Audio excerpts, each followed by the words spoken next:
18 पगड जातीचे मावळे एकत्र करून ही स्वराज्याची निर्मिती आमच्या छत्रपती शिवाजी महाराजांना केली दादा. अरे स्वराज्याची निर्मिती करत असताना राजाने कधी विचार केला नाही जाती आणि मातीचा. मावळ्यांच्या तलवारी समोर कधी नकरा चलत नव्हता 7.5चा. कारण अभिमान होता या मावळ्यांना सुद्धा या महाराष्ट्राच्या मातीचा, या महाराष्ट्राच्या मातीचा, ज्या महाराष्ट्रामध्ये जन्म भेटलाय, ज्या स्वराज्यामध्ये छत्रपती शिवाजी महाराजांना जन्म भेटलाय. अभिमान होता या महाराष्ट्रामध्ये राहणाऱ्याला, अभिमान होता या स्वराज्यामध्ये राहणाऱ्याला. काय आहे स्वराज्य, कसं आहे हे स्वराज्य, हे प्रत्येक मावळ्यांना माहिती होतं, प्रत्येक शिवाजी महाराजांना माहिती होतं. अरे छत्रपती शिवाजी महाराज जर व्हायचं असेल ना दादा, तर कानात कुंडल घातले म्हणजे कुणी राजे होणार नाही, डोक्यावर टोप घातला म्हणजे कुणी होणार नाही, राजांसारखी दाढी ठुली म्हणजे कुणी राजे होणार नाही, राजांसारखा कपाळावरती गंध लावला म्हणजे कुणी राजे होणार नाही, राजांसारखा अंगावरती पोशाख घातला म्हणजे कुणी राजे होणार नाही. अरे छत्रपती शिवाजी महाराज जर व्हायचं असेल तर राजांसारखे विचार ठेवावे लागतील. आपणच राजे दादा. अरे विचार ठेवत असताना राजांसारखे विचार ठेवा.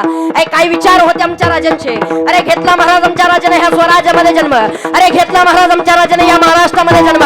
पण आमच्या राजाचा जन्म या महाराष्ट्रामध्ये ज्यावेळेस छत्रपती शिवाजी महाराजांना जन्म घेतला, अरे छत्रपती शिवाजी महाराजांचा जन्म स्वराज्यामध्ये राहणाऱ्या जीवन जगत असताना ह्या छत्रपती शिवाजी महाराजांना ज्या महाराष्ट्रामध्ये जन्म घेतला ना, आमच्या राजाचा जन्म मुली नाचवण्याकरता झाला नव्हता रे दादा. आमच्या छत्रपती शिवाजी महाराजांचा जन्म मुली नाचवण्याकरता झाला नव्हता. आमच्या छत्रपती शिवाजी महाराजांचा जन्म महाराष्ट्रातल्या मुली वाचवण्याकरता झाला होता. मुली वाचवण्याकरता जन्म घेणारा असा एकच राजा, त्याचं नाव म्हणजे छत्रपती शिवाजी महाराज. आज जरी राजांचं नाव घेतलं ना, असं रक्त सळसळ करतंय, अंगावर काटा आल्याशिवाय राहत नाही. अरे किती खडतड परिस्थितीमध्ये स्वराज्याची निर्मिती आमच्या छत्रपती शिवाजी महाराजांना केली. अरे 18 पगड जातीचे मावळे एकत्र करून छत्रपती शिवाजी महाराजांना ही स्वराज्याची निर्मिती केली. अरे काय होतं हे स्वराज्य, अरे कसं होतं हे स्वराज्य, अरे कशी झाली ही स्वराज्याची निर्मिती. प्रत्येक मावळ्यानं ही स्वराज्याची निर्मिती आऊसाहेबांच्या सांगण्याबरोबर, छत्रपती शिवाजी महाराजांच्या सांगण्याबरोबर, शहाजी राजांच्या सांगण्याबरोबर हे छत्रपती शिवाजी महाराजांच्या मावळ्यांना ही केलेली स्वराज्याची निर्मिती आहे. अरे ज्यावेळेस छत्रपती शिवाजी महाराजांना स्वराज्याची निर्मिती केली, अरे केली महाराज ही स्वराज्याची निर्मिती. पण छत्रपती शिवाजी महाराजांना, छत्रपती शिवाजी महाराजांच्या मावळ्यांना, अरे छत्रपती शिवाजी महाराजांची स्वराज्याची निर्मिती तलवारीच्या पात्यावर झालेली नाही, तर स्वराज्याची निर्मिती कौतुकाच्या थापेवर झालेली आहे. स्वराज्याची निर्मिती कौतुकाच्या थापेवर झालेली. आणि या स्वराज्यामध्ये राहणारे तुम्ही आम्ही सर्व मंडळी आहोत. गोष्ट लक्षात ठेवा. आपला हा हिंदू धर्म जर टिकवायचा असेल, आपला हा वारकरी संप्रदाय जर टिकवायचा असेल, तर इथं येणं गरजेचं आहे. इथला काही ना काहीतरी आदर्श घेणं गरजेचं आहे. आणि आजचं जे माझं कीर्तन आहे ना, हे फक्त तरुण मुलांसाठी आहे आणि हे छोट्याल्या मुलांसाठी आहे. कारण माझ्या सारख्या बालकाकडे बघून आपल्या गावातला एखादा तरी बालक, माझ्या सारख्या बालकाकडे बघून आपल्या गावातला एखादा तरी तरुण गळ्यात पवित्र तुळशीची माळ घालून या लाईनीत टाळ घेऊन उभा राहावा, म्हणून हे माझं बालकाचं कीर्तन आहे.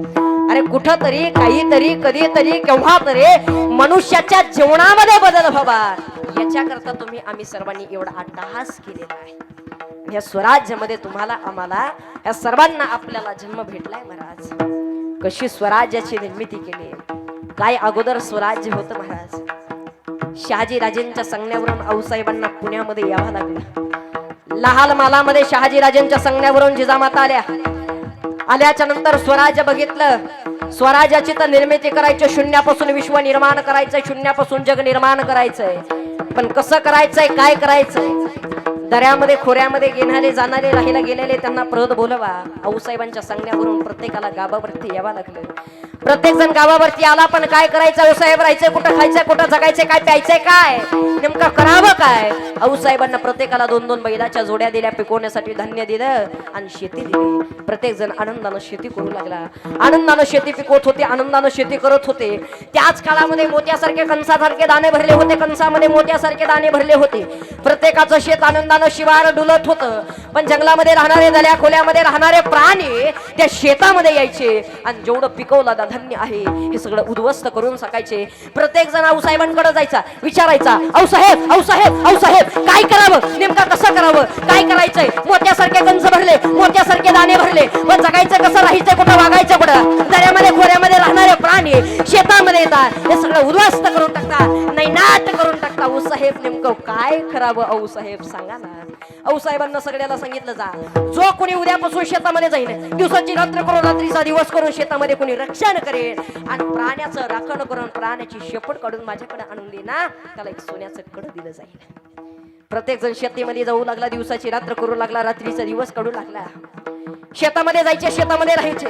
राहत असताना शेतामध्ये जात असताना कोणी प्राणी घेतं, कोणी प्राण्याच्या दत्ता करतं, कोणी प्राणीच काढतं, कोणी मुलगाच आणताय, कोणी प्राण्याचे शेपूट आणताय. प्रत्येक जण आता सोन्याचं कड जिंकू लागला. त्याच काळामध्ये एके दिवशीची वेळ होती, मध्यरात्रीची वेळ होती, रात्रीचे 2 वाजले होते. एवढा तरुणाबाण मुलगा डोक्यावरचे खांद्यावरचे एक जनावर घेऊन आलाय. आऊसाहेबांच्या किल्ल्यासमोर लाल माला समोर उभा राहिलाय आणि आवाज देऊ लागला, आऊसाहेब, आऊसाहेब, आऊसाहेब. आवाज देऊ लागला. आवाज देत असताना रस्त्यावरचे दारावरचे मावळे थोडेसे पुढे झाले, सरसर सरसर पुढे झाले. विचारू लागले, का रे एवढा तरुणाबाण मुलगा एवढ्या मध्यरात्री दारासमोर लावलाय, आऊसाहेबांना आवाज देतोय, काय काम आहे आऊसाहेबांकडे? आऊसाहेबांना भेटायचे काम तुमच्याकडे नाही, आऊसाहेबांकडे. सकाळी भेटत आऊसाहेब भेटणार नाहीत, भेटल तर आताच आऊसाहेबांना भेटल. आऊसाहेबांनी आवाज ऐकला आणि आवाज ऐकल्याच्या नंतर आऊसाहेब दारामध्ये आल्या. विचारू लागल्या, काय झालं? मान खाली घातली मुलानं आणि मान खाली घातलेल्या मुलाच्या डोळ्यातून पाणी आलं. आऊसाहेब विचारू लागल्या, का रे बाबा एवढा तरुणाबाण मुलगा एवढा रात्री आलाय, एवढा मोठा प्राणी खांद्यावरती घेऊन आलाय, काय गरज होती एवढा प्राणी आणायचे, कशा करता आलाय? सांगितलं, आऊसाहेब तुम्ही सांगितलं ना प्राण्याची शेपूट काढून आणली तर सोन्याचं कड दिलं जाईल. आऊसाहेब म्हणले, का रे बाबा सकाळी जर आला असता तर मी तुला सोन्याचं कड दिलं नसतं का? आणि एवढा मोठा प्राणी आणायची काय गरज होती तुला? एवढा मोठा प्राणी आणायची काय गरज होती तुला? प्राण्याचं शेपूट जरी आणलं असतं ना तर तुला सोन्याचं कड दिलं असतं ना रे बाबा मी तुला. मान खाली घातलेल्या मुलाच्या आता डोळ्यातून पाणी आलं. वरती बघितलं मुलाने. आऊसाहेबांना स्वतःच्या साडीनं पदरानं डोळे पुसले, कौतुकाचे थाप पाठीवर टाकले आणि विचारलं, काय गरज होती एवढा मोठा प्राणी आणायचे? आता मोठ्या मोठ्यानं मुलगा रडू लागला आणि प्रश्नाचं उत्तर देऊ लागला. सांगू लागला, आऊसाहेब, आऊसाहेब मला माहिती होतं एक जर प्राण्याचं शेपूट जर काढून आणलं तर तुम्ही सोन्याचं कड दिलं असतं आऊसाहेब, पण मी सोन्याच्या कड्यासाठी नाही आलो आऊसाहेब मी तुमच्याकडं, सोन्याचं कड जिंकवायसाठी नाही आलो आऊसाहेब मी तुमच्याकडं. कशा करता आलाय? त्या मुलानं दिलेलं उत्तर आहे. मुलगा सांगता, आऊसाहेब तुमच्या कौतुकाची थाप माझ्या पाठीवरती पडावी याच्याकरता मी तुमच्याकडे आलोय. नाही पाहिजे सोन्याचं कड, नकोय मला हे सोन्याचं कड, तुमच्या कौतुकाची थाप माझ्या पाठीवरती पडावी याच्याकरता मी आलोय. असा म्हणणारा तो तरुणाबाण मुलगा म्हणजे त्यांचं नाव तानाजी. तानाजी माणूसरे त्या दिवशीपासून आऊसाहेबांचे झाले तर मरेपर्यंत स्वराज्याचेच राहिले. याला म्हणायचं मावळा आणि याला म्हणायचं स्वराज.